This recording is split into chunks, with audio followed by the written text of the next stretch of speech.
नमस्कार, मी ध्रुव रुपारेल, अध्यक्ष petrol dealer association Pune आणि उपाध्यक्ष फॅम्पेडा.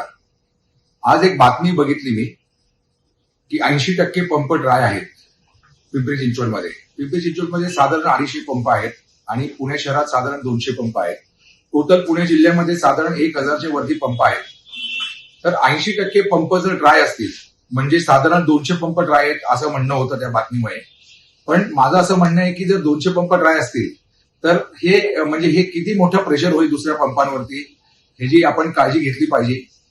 माझं एवढंच म्हणणं आहे की लोणी काळभोर आणि तळडे इकडनंच पुणे आणि पिंपरी चिंचवड यांना पुरवठा होतो.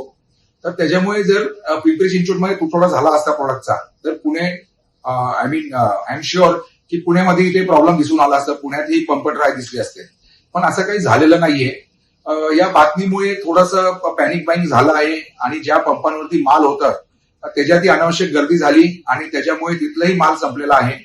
तर माझी एवढीच विनंती आहे की कंपन्यांकडनं सुरळीत माल भेटत आहे, कुठल्याही प्रकारचं कटोती किंवा असं काही करण्यात आलेलं नाहीये.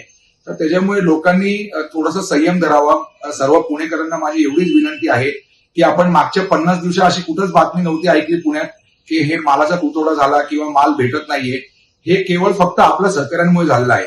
आपण सहकार्य कशा प्रकाराने केलं की आपण पंपांवर अनावश्यक गर्दी नाही केली, अनावश्यक क्वांटिटी नाही भरली, जेवढं लागतं तेवढंच आपण वापरत गेलो आणि तेवढंच आपण घेत गेलो.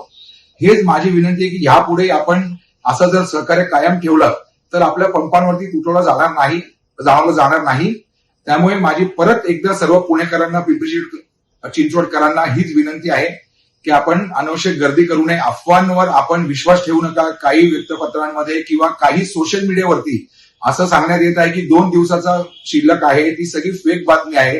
आपण मिनिस्ट्री ऑफ पेट्रोलियम आणि ऑइल कंपन्यांचे जे ऑफिशियल पोर्टल्स आहेत त्याच्यावरती आपण जे काही बातम्या आहेत त्याच्यावरती बघावेत, ज्याच्यामुळे आपल्या ह्याच्यामध्ये काही कन्फ्युजन राहणार नाही आणि आपल्याला माल पण सुरळीत भेटत राहणार. धन्यवाद.